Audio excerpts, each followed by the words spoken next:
Joey Bosa, who the Chargers drafted 3rd overall out of Ohio State, is the only first-round pick who has not signed with his team, and this is the longest a rookie player has remained unsigned under the NFL's current collective bargaining agreement. However, it appears the ball is in the team's court since July 28th. That was the day the team made an offer. Bosa quickly responded, and the Chargers have not countered.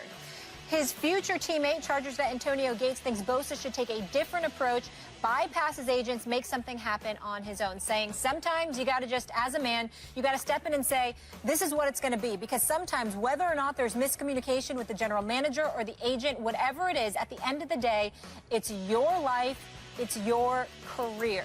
Stephen A., did Gates cross the line? Yes, he did. Yes, he did to some degree. I'm tempted to sit there and say he should mind his damn business.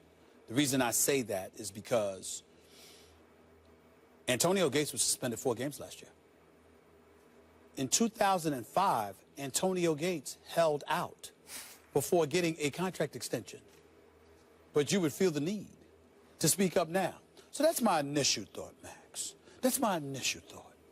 But then I thought about it a little bit further. And I said to myself, I sort of understand where he's coming from, but I still wish he hadn't said anything. And Max, I'm going to do something I normally don't do. I'm going to give you the floor because I want to hear what you have to say first, because I don't want to say what I'm about to say until I hear you speak. This is an easy one. First, it starts with Tom Telesco, the GM, getting on the radio in San Diego, talking about, well, we need to compromise. That's a slimy PR campaign. That's the beginning of a slimy PR campaign by San Diego. Compromise. You got every guy who's been picked 3rd overall since the new slotting system in 2011-12, every single one of them either has offset language out of the contract or they get their bonus paid in full by the end of their rookie year. Every single one of them. So San Diego made an offer. Bosa's side countered. That they were like, okay, here's the compromise, one or the other. I'm not asking for both. Like Goff got, he was picked #1 overall. There's another guy in the top 5, got both. I'm not saying one. Here's the compromise, San Diego, just like everyone else in my position, drafted since the new slotting system, one or the other. Has San Diego countered since then? Not according to reports. The ball is in their court. It's their turn to do something. So what about Antonio Gates? Oh, I'm getting there.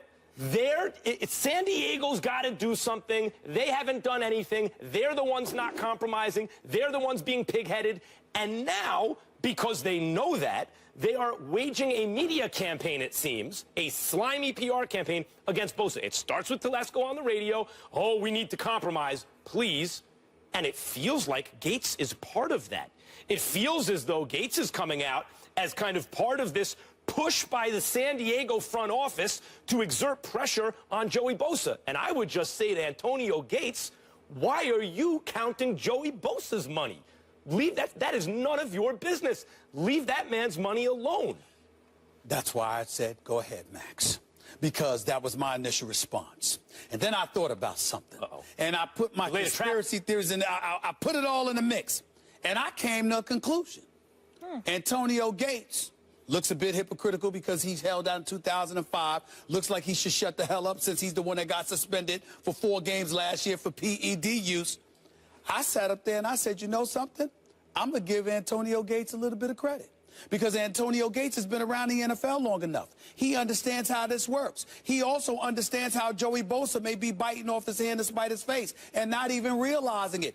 Antonio Gates may very well be going about the business of warning Joey Bosa about exactly what's going on and giving the brother a heads up about the politics of the NFL. Because here's what Joey Bosa needs to realize. And again, we live in a society where a lot of these football players, yes, you know, you got black folks spending over $1.3 trillion in this country. You got black folks with money here. Everybody ain't poor, but you got, but by and large, when you look at some of these football players, particularly white football players, they come from better backgrounds. So the belief is we can hold out a little bit longer. We can stay the course. We don't have to bend. We don't have to fold.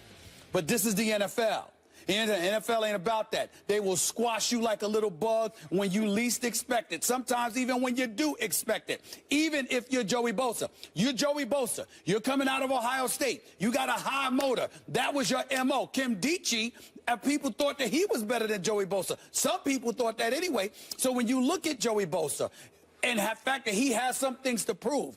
And then you combine that with the fact that you find yourself in this situation with the San Diego Chargers. Antonio Gates, as hypocritical, duplicitous, and downright phony as he may look to the naked eye, in fact, might be trying to look out for Joey Bosa by trying to help him and warn him. Publicly as well as privately. By the way, that might even be Antonio Gates' intention. Right. But the effect of it is is essentially, at least attempts, to exert pressure on Bosa to do the team's bidding. Not if Antonio Gates is telling them that's what they're going to do to you, Joey. Well, be ready. Well, here's the thing about the Chargers right now. The Chargers, remember, Phillip Rivers came out in that same draft with Eli and Ben Roethlisberger. Yep. Right. And Phillip Rivers is just as good as those guys. I mean, those guys are, whoever you want to order them, Roethlisberger on top, whatever. Yeah, he just doesn't have any rings. He just doesn't have any rings. He just doesn't have any rings because he is playing for an inferior organization. He's not playing for the Steelers. He's not playing for the Giants. He's playing for the Chargers. The Chargers do not seem very serious. Look, the AFC West this year, we talk about that top 10 poll, right? You know, the power rankings. Every other team in the division is in the top 10 power rankings. Chargers aren't. And now they have a top 3 draft pick, and they're playing games with him, and they're enlisting their greatest tight end ever to try to exert pressure and using the GM on radio to exert pressure to save a dollar, or really not even save a dollar, just so they can have precedent set in such a way that favors them going forward in negotiations. This is not the way a top-flight franchise is run. The Chargers look bad here. Antonio Gates, at the very least, I appreciate your point, it's a good one, but at the very least, looks bad here. And you know what? You reap what you sow, San Diego. There are elite franchises and there are other kinds of franchises, and right now San Diego's behaving like the other kind of franchise. When you give somebody a heads up and you're warning them, it don't matter how you look if you got a contract. And it doesn't matter how you look if you've been in the league for years and you and Phillip Rivers know that the clock is ticking and you got an opportunity to do something this year, particularly in a suspect AFC West. You got Mark Sanchez, Paxton Lynch, or Simeon that could be the quarterback in Denver. You got Oakland on the come up but haven't proven themselves yet. You got the Kansas City Chiefs, who should be the favorites out west with Andy Reid, Alex Smith, and the crew. But you just never, ever know because Alex Smith is the ultimate game manager who manages to win games, but also doesn't manage to win them for you when there's a deficit that he has to overcome. So if you are the Denver Broncos, I'm sorry, if you are sitting there and you're the San Diego Chargers, you have an opportunity with a Phillip Rivers to really, really make some noise. Give the boys some help. If you get anything on the defensive side, you could give him some and give him some help. And they're more interested. That's what it is. They're more interested in making sure that precedent is their way for future negotiations. That don't mean that's what Antonio Gates was thinking. Good. That doesn't mean that's what Antonio Gates is thinking. Antonio Gates appears like he's doing the team's bidding. Whether or not he is, that's the appearance of it. They certainly need Bosa. We all know that. We don't know that. We don't know that. We think they do. We don't know what Bosa's going to do. They went to the playoffs. I'm just saying, we don't know what Bosa's going to do. We don't know. That boy good. Yeah, when we come back, a little more NFL. Power rankings are hot off the press. You won't believe where America's team lands. So we'll show you that and react after the break. Plus, two-time Super Bowl champ Damian Woody will join us for that conversation. Stay here.